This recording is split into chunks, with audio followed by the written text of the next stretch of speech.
आत्मस्वीकृति, एक सफर, एक बोझ, एक सच्चाई।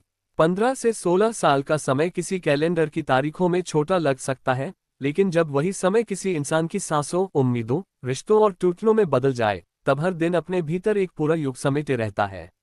मैं भी शायद उन्हीं वर्षों से गुजरता हुआ यहाँ तक पहुंचा हूँ। इस सफर में मैंने कोई बड़ा पद नहीं पाया, कोई मंच नहीं मांगा, कोई पहचान नहीं चाही। बस इतना किया कि जिन लोगों से मिला, उन्हें अपनेपन से देखा। जिनकी आवाज में दर्द महसूस हुआ, उन्हें अपना समझा। जिनकी आंखों में उम्मीद दिखाई दी, उन्हें निराश न करने की कोशिश की। धीरे धीरे यह आदत बनती चली गई। लोग आते गए, अपनी बातें कहते गए, अपने दुख खोलते गए और मैं उन्हें सुनता गया। मुझे लगता था कि दुनिया में सबसे कठिन काम किसी टूटे हुए इंसान को यह एहसास दिलाना है कि वह अकेला नहीं है। शायद यही कारण था कि मैंने हर रिश्ते को दिल से लिया। किसी को भी सिर्फ एक नाम, एक प्रोफाइल या एक नंबर की तरह नहीं देखा। हर व्यक्ति के पीछे एक परिवार था, एक संघर्ष था, एक इंतजार था और उन सबसे जुड़ी हुई अनगिनत भावनाएं थीं। लेकिन समय की अपनी चाल होती है। रास्ते बदलते हैं, लोग बदलते हैं, परिस्थितियां बदलती हैं। जो लोग कभी घंटों बातें करते थे, वे धीरे धीरे दूर होते गए। कुछ ने व्यस्तता ओढ़ ली, कुछ ने परिस्थितियों को कारण बना लिया और कुछ ऐसे भी थे जिन्होंने पीछे मुड़कर देखना तक जरूरी नहीं समझा। शुरुआत में ये सब बहुत चुभता था। लगता था कि क्या अपनापन इतना हल्का होता है? क्या लोग सच में इतनी जल्दी भूल जाते हैं? फिर धीरे धीरे समझ आया कि दुनिया का स्वभाव ही ऐसा है। सफर में मिलने वाले यात्री हमेशा साथ नहीं चलते। कोई एक स्टेशन पहले उतर जाता है, कोई दूसरे मोड़ पर मुड़ जाता है। कोई चेहरा वर्षों तक याद रहता है और कोई अगले ही दिन धुंधला पड़ जाता है। मैंने लोगों को रोकने की कोशिश नहीं की, शायद इसलिए क्योंकि दिल के किसी कोने में यह बात हमेशा थी कि हर किसी को एक साथ बांध कर रखना संभव नहीं होता। इंसान की अपनी दुनिया होती है, अपनी प्राथमिकताएं होती हैं। कोई हमेशा किसी का नहीं रह सकता। फिर भी जब कोई बिना कुछ कहे दूर चला जाता था, तो मन कई दिनों तक खाली खाली रहता था। लगता था जैसे कोई कमरा अचानक सूना हो गया हो। इन सब के बीच एक चीज लगातार चलती रही, लोगों के सुख दुख को बांटना। ये काम किसी योजना के तहत शुरू नहीं हुआ था। न इसके पीछे कोई व्यापार था, न प्रसिद्धि की इच्छा। बस किसी ने भरोसा किया और मैंने उसे टूटने नहीं देने की कोशिश की। धीरे धीरे ये सिलसिला इतना लंबा हो गया कि लगभग 6400 लोग इस सफर का हिस्सा बन गए। कोई 2 दिन जुड़ा, कोई 2 साल, कोई आज भी जुड़ा हुआ है। हर किसी की कहानी अलग थी, लेकिन एक चीज समान थी, उम्मीद। मैंने उन सबको सिर्फ नामों से नहीं याद रखा। हर व्यक्ति को एक विशेष कोड के साथ अपनी डायरी में दर्ज किया। यह मेरे लिए कोई रिकॉर्ड नहीं था, बल्कि एक जिम्मेदारी थी। मुझे डर रहता था कि कहीं किसी को भूल न जाऊं, कहीं किसी का दुख अनसुना न रह जाए। इसलिए हर छोटी बड़ी बात को संभाल कर रखता गया। कई रातें सिर्फ इसी चिंता में गुजरती थीं कि किसी को जवाब देना बाकी तो नहीं रह गया। कई बार खुद की नींद छोड़कर दूसरों की बेचैनी सुनता रहा। मैंने हमेशा अपनी पहचान छुपाकर रखी। चेहरा दूर रखा, परिवार को दूर रखा, निजी जीवन को अलग रखा। लोग अक्सर पूछते थे कि ऐसा क्यों? इसका जवाब मेरे पास पूरी तरह कभी नहीं था, लेकिन इतना जरूर था कि मैं किसी भ्रम का केंद्र नहीं बनना चाहता था। मुझे डर लगता था कि कहीं लोग इंसान की जगह एक छवि को पूजने न लगे। इसलिए दूरी बनाए रखना जरूरी लगा। आज जब पीछे मुड़कर देखता हूं, तो लगता है कि इतने वर्षों में बहुत कुछ सही हुआ। शायद 99.43% तक बातें ठीक रहीं। लेकिन इंसान का मन अजीब होता है।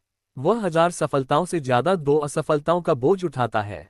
मेरे साथ भी यही हुआ। जिन लोगों की मदद करके उन्हें मुस्कुराते देखा, वह सब याद होने के बावजूद मन उन्हीं 2 घटनाओं में अटक गया जहां मैं गलत साबित हुआ।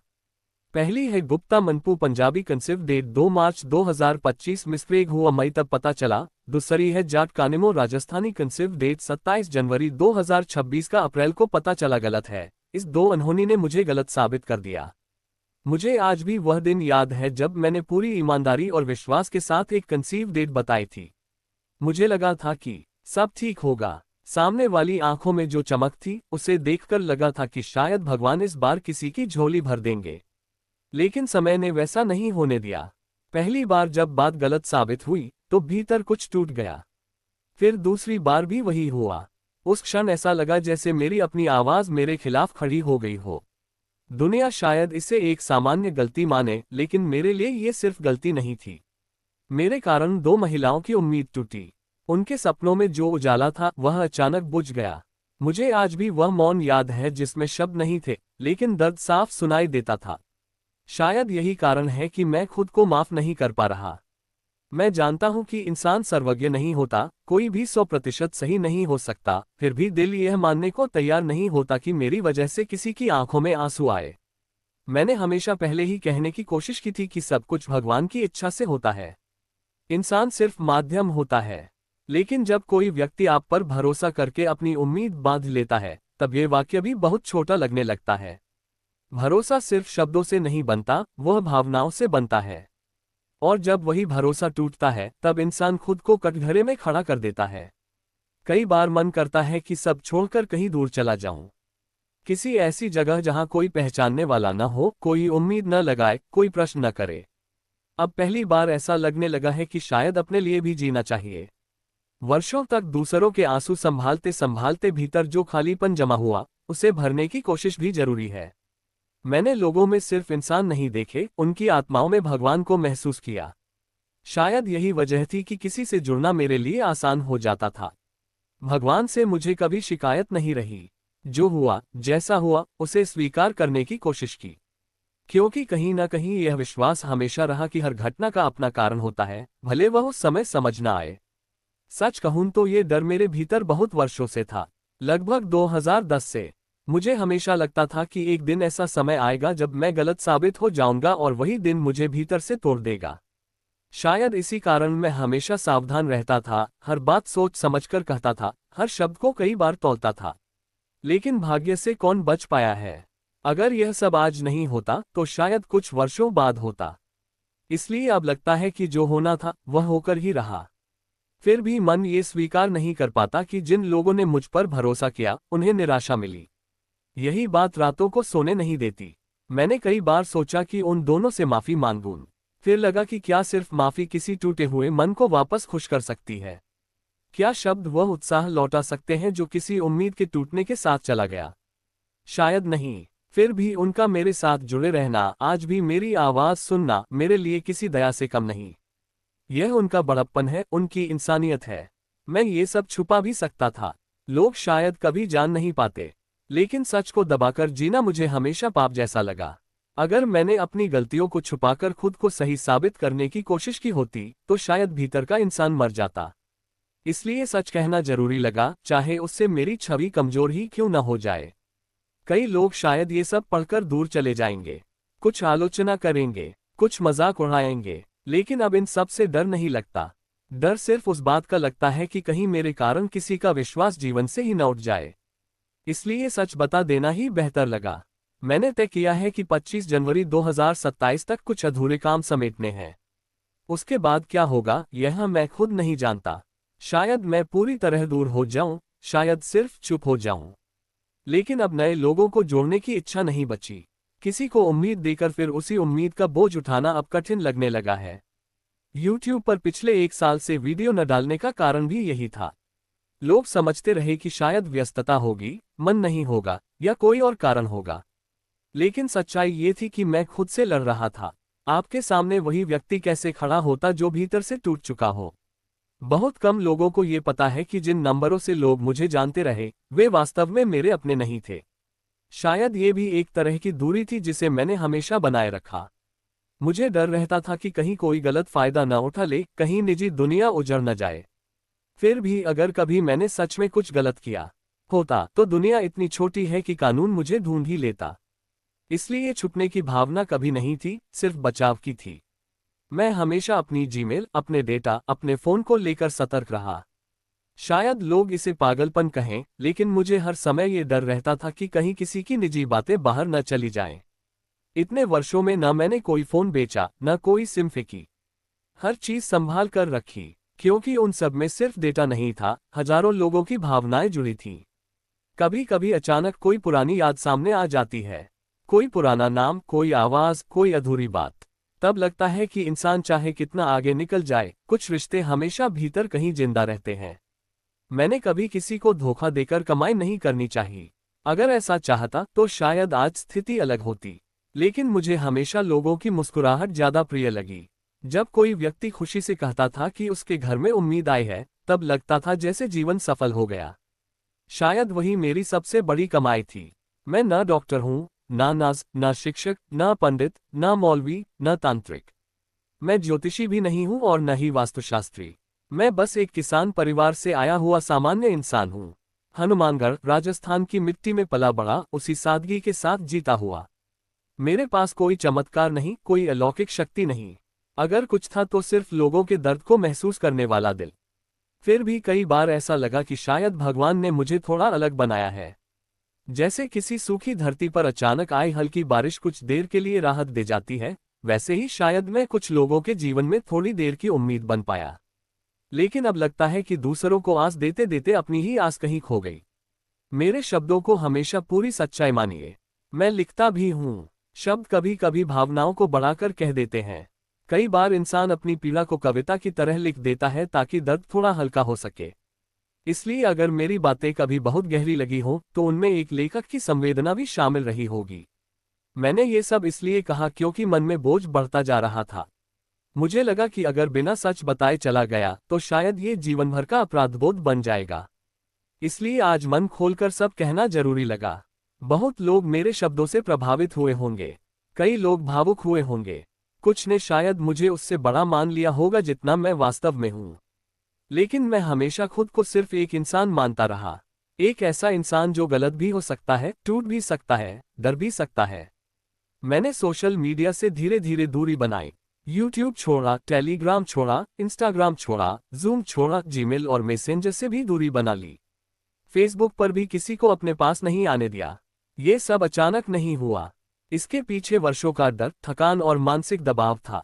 मैं बहुत से घरों के सामने से गुजरा लेकिन कभी दरवाजा खटखटाकर आवाज नहीं दी। क्योंकि मुझे हमेशा लगता था कि रिश्तों की मर्यादा बनी रहनी चाहिए। लोगों की निजी दुनिया में उतनी ही जगह होनी चाहिए जितनी वे खुद देना चाहें। अपने परिवार को भी हमेशा सोशल मीडिया से दूर रखा। उन्हें कभी इस दुनिया का हिस्सा नहीं बनने दिया। शायद इसलिए क्योंकि मैं नहीं चाहता था कि मेरे कारण उन्हें किसी तरह की परेशानी उठानी पड़े। जिस नंबर से मैं आज यहाँ हूँ उससे भी मैंने कभी किसी से व्यक्तिगत बात नहीं की। कई लोगों को यह अजीब लगेगा लेकिन इतने वर्षों तक एक बेमतलब की सिम को संभाल कर रखना भी आसान नहीं होता। हर चीज के पीछे एक कहानी होती है, एक कारण होता है। 6,500 लोगों की निस्वार्थ भाव से सेवा करना सुनने में जितना आसान लगता है, वास्तव में उतना था नहीं। अगर औसतन हर व्यक्ति को सिर्फ 10 मिनट भी दिए हों, तब भी यह समय वर्षों में बदल जाता है। ये सिर्फ बातचीत नहीं थी, यह मानसिक ऊर्जा थी, भावनात्मक जिम्मेदारी थी। 4 दिसंबर 2017 से शुरू हुआ ये सफर धीरे धीरे जीवन का हिस्सा बन गया। कई त्योहार फोन पर बीते, कई रातें जागते हुए गुजरी, कई सुबहें बिना सोए आईं। लेकिन उस समय ये सब बोझ नहीं लगता था। लगता था जैसे यही जीवन का उद्देश्य है। मैं ये सब इसलिए नहीं कह रहा कि कोई मुझे महान समझे। ये सिर्फ एक स्वीकारोक्ति है। शायद मेरा पागलपन था, शायद दिलों में जगह बनाने की जिद थी, शायद लोगों की मुस्कुराहट देखने की आदत पड़ गई थी। मैंने सच में आप सबको परिवार माना। इसलिए जब कोई दुखी होता था तो वह दुख सिर्फ उसका नहीं रह जाता था। शायद इसी कारण आज ये सब इतना भारी लग रहा है। फिर भी मैं भगवान का धन्यवाद करता हूँ कि उन्होंने मुझे पूरी तरह गिरने नहीं दिया। इंसान जब बहुत ऊंचाई पर रहने लगता है तब जमीन पर लौटना जरूरी हो जाता है, वरना उसे खुद अपनी असलियत भूलने लगती है। अब डर लगता है, पहले नहीं लगता था। पहले लगता था कि सब संभाल लेंगे, लेकिन अब महसूस होता है कि इंसान आखिर इंसान ही है। उसकी सीमाएं हैं, उसकी थकान है, उसकी गलतियां हैं। पता नहीं कल कौन दूर चला जाए, आप या मैं। जीवन का कोई भरोसा नहीं, इसलिए जाने से पहले मन हल्का करना जरूरी लगा। शायद यही सही समय था, क्योंकि बाद में समय अक्सर बहुत कम रह जाता है। धीरे धीरे जीवन सिमटने लगता है। लोग कम हो जाते हैं, बातें कम हो जाती हैं, आवाजें कम हो जाती हैं। फिर एक दिन इंसान सिर्फ यादों के साथ रह जाता है। अगर आपने आज यहाँ तक मेरी बातों को धैर्य से पढ़ा है तो उसके लिए दिल से धन्यवाद। हर व्यक्ति के पास इतना समय नहीं होता कि वह किसी दूसरे के मन की गहराई को सुन सके। आपने सुना, यही बहुत बड़ी बात है। मैं बस यही चाहता हूं कि आप खुश रहें, स्वस्थ रहें और मुस्कुराते हुए जीवन बिताएं। अगर कभी मेरी किसी बात से आपको ताकत मिली हो तो उसे संभाल कर रखिए। अगर कभी मेरी किसी बात से आपको दुख पहुंचा हो तो उसके लिए मुझे क्षमा कर दीजिए। मैं कोई विशेष व्यक्ति नहीं हूं, मैं भी उसी मिट्टी से बना हूं जिससे बाकी लोग बने हैं। फर्क सिर्फ इतना है कि मैंने लोगों की भावनाओं को बहुत गहराई से महसूस किया और शायद उसी में खुद को खोता चला गया। आज जब ये सब लिख रहा हूं तो भीतर कहीं शांति भी है और दर्द भी। शांति इसलिए कि सच कह दिया, दर्द इसलिए कि कुछ रिश्ते, कुछ उम्मीदें और कुछ आवाजें हमेशा दिल में रह जाएंगी। अगर भविष्य में कभी मैं पूरी तरह चुप हो जाऊं तो इसे नाराजगी मत समझना। शायद ये सिर्फ थकान होगी, शायद अपने भीतर लौटने की कोशिश होगी। मैंने जीवन से बहुत कुछ सीखा। ये सीखा कि भरोसा सबसे सुंदर चीज है और सबसे नाजुक भी। ये सीखा कि इंसान की सबसे बड़ी ताकत उसका दिल होता है और सबसे बड़ी कमजोरी भी वही। ये भी सीखा कि किसी की उम्मीद बनना आसान नहीं होता, क्योंकि उम्मीद टूटे तो उसका दर्द बहुत दूर तक जाता है। फिर भी अगर मुझे दोबारा जीवन मिले तो शायद मैं फिर लोगों से जुड़ना चाहूंगा, क्योंकि दर्द के बावजूद इंसानियत से सुंदर कुछ नहीं। मेरी तरफ से आप सभी को सिर्फ शुभकामनाएं हैं।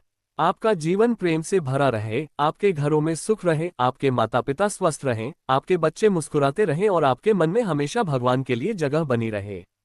अगर कभी मेरी याद आए तो मुझे किसी बड़े व्यक्ति की तरह मत याद करना। बस एक ऐसे इंसान की तरह याद कर लेना जिसने अपनी क्षमता भर लोगों का साथ देने की कोशिश की थी। नमस्कार। घनी खम्मा। जय राम जी की।